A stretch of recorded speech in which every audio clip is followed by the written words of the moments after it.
हमारी मस्जिदों को तोड़ रहा है, लगातार तोड़ रहा है। हमारी मस्जिदों को, हमारे मदरसों को, हमारे कब्रिस्तानों को, हमारे घरों को लगातार बुलडोज कर रहा है। और सरकार में बैठे लोग जो है वो अलग अलग ड्रामे कर रहे हैं। 3% की आबादी वाले सारे पदों पर आसीन हैं। राजनीति का मामला हो चाहे अफसरशाही का मामला हो, जहां जाओगे वही नजर आएंगे। हम तो कहीं नजर ही नहीं आते हैं। हमने वोट नहीं दिया, लेकिन दिल्ली की सरकार को हमने 100% वोट दिया। यहां भी आज बुलडोजर हमारी मस्जिदों को तोड़ रहा है, लगातार तोड़ रहा है। कहा जाता था कि विधानसभा में कोई ताकत नहीं है, एक बार एमसीडी में हमको ले आओ, हम एमसीडी में अगर पावरफुल हो जाएंगे तो तुम्हारे हित की रक्षा करेंगे। हमने एमसीडी में भी इनको ताकत दे दी, लेकिन वही एमसीडी का बुलडोजर हमारी मस्जिदों को, हमारे मदरसों को, हमारे कब्रिस्तानों को, हमारे घरों को लगातार बुलडोज कर रहा है। और सरकार में बैठे लोग जो है वो अलग अलग ड्रामे कर रहे हैं। जमाना इसलिए लहजा बदल रहा है दोस्त, जमाना इसलिए लहजा बदल रहा है दोस्त, हमारा वक्त जरा पीछे चल रहा है दोस्त। जमाना इसलिए लहजा बदल रहा है दोस्त, हमारा वक्त जरा पीछे चल रहा है दोस्त। न मिल सकी मेरे हिस्से की रोशनी भी मुझे, मेरा चिराग कहीं और जल रहा है दोस्त। सब कुछ लेके 3% की आबादी वाले सारे पदों पर आसीन हैं। चाहे वो राजनीति का मामला हो चाहे अफसरशाही का मामला हो, जहां जाओगे वही नजर आएंगे। हम तो कहीं नजर ही नहीं आते हैं। उसके बावजूद भी हजारों तरह के इल्जामों का सामना हमें करना पड़ता है। तो कब तक ये रोना रोते रहेंगे हम, कब तक? यही सवाल है जिस पर लगातार चर्चाएं हो रही है।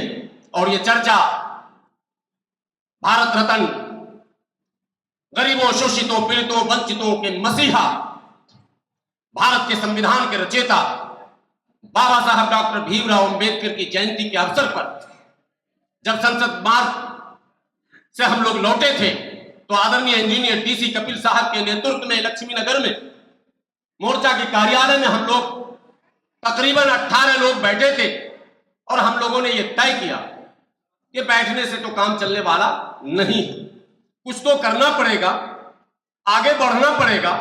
समाज के प्रबुद्ध नागरिकों को, प्रबुद्ध लोगों को, जिनकी चिंता भी एक है और उनकी उम्मीदें भी एक है, आशाएं भी एक है, मंजिल भी उनकी वही है, लेकिन रास्ते थोड़े जुदा जुदा हैं। क्यों नहीं सबों को कहा जाए, आओ मिलकर उस मंजिल की तरफ सभी लोग एक साथ चलें, एक सीढ़ी बना लें ताकि वहां तक पहुंचना आसान हो जाए। इस बात पर सहमति बनी, तमाम लोग तैयार हुए और उसी दिन सर्वसम्मति से बहुमत के आधार पर, मन से नहीं, वोटिंग हो गया था। वो 18 लोग जो उस मीटिंग में मौजूद थे उसमें लगभग 16 लोग आज भी मौजूद हैं, 2 लोग किसी कारण से अभी तक नहीं आए। उन 18 लोगों में 3 दावेदार संयोजक के खड़े हुए, वोटिंग हुई और सर्वसम्मति से आदरणीय इंजीनियर डीसी कपिल साहब को अगस्त तक के लिए राष्ट्रीय संयोजक घोषित किया गया था। उसी मीटिंग में सर्वसम्मति से राष्ट्रीय भागीदारी मोर्चा नाम, कई नाम भी आए थे और कई नामों पर चर्चाओं के बाद लगभग हम लोग 9 बजे रात में वहां से उठे थे, जब ये सहमति हो गई कि ये नाम होगा, ये काम होगा और ये तरीका होगा। और फिर हम लोगों ने मिलने जुलने का सिलसिला शुरू किया। दिल्ली के कोने कोने और एनसीआर में रहने वाले तमाम समाज सेवियों से लगातार हम लोगों ने संपर्क किया फोन के जरिए और उनके घर जाकर, उनके दफ्तर जाकर उनसे मिलने और इन योजनाओं को उनके समक्ष रखने, बताने का हम लोगों ने काम किया। उसके नतीजे में आप तमाम लोग जिन्होंने सहमति जताई आज यहाँ आए हैं और मुझे लगता है कि हम लोग आज उसी पर चर्चा करेंगे। सभी सम्मानित साथी मौजूद हैं और ये भी मैं बता दूं कि हम लोग जितने लोग हैं यहाँ पर, जितने लोग, मैं कह रहा हूं इस हॉल में 50% लोग ऐसे हैं जो बड़े वक्ता हैं, जो किसी भी मंच पे आधे घंटे 1 घंटे आराम से बोलते हैं, बोलते रहे हैं। ये नहीं कि बोल सकते, मैं नहीं कह रहा हूं, सकते वाले और ज्यादा बोलते आ रहे हैं, जिनका रिकॉर्ड है घंटों भाषण करने का, वैसे लोग यहाँ 50% मौजूद हैं। लेकिन मसला यह है कि हम गुफ्तार के गाजी तो बन चुके हैं, आज हमको यहाँ किरदार का गाजी बनना है, किसी एक फाइनल नतीजे पर पहुंचना है और अगले कार्यक्रम के तारीख का ऐलान भी करना है और उस कार्यक्रम में हम कितना सफर हमने तय किया।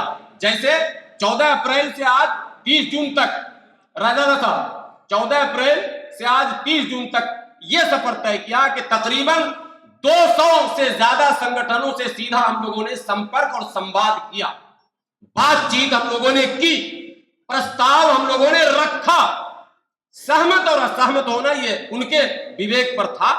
जिन लोगों ने भी सहमति जताई है वो आज इस हॉल में उपस्थित हैं और जो असहमत है शायद वो कल सहमत हो जाएं आप सबों के संयुक्त प्रयास को देखकर और कारवां फिर आगे बढ़ता चला जाएगा। नेशनल दस्तक की आपसे गुजारिश है कि अगर इसको बचाना चाहते हैं तो नेशनल दस्तक को सब्सक्राइब करने के लिए रेड कलर के सब्सक्राइब बटन को दबाएं, फिर बेल आइकन की घंटी दबाएं। नेशनल दस्तक को बचाने के लिए बहुत जरूरी है कि हर खबर को शेयर करें, लाइक करें, कमेंट जरूर करें।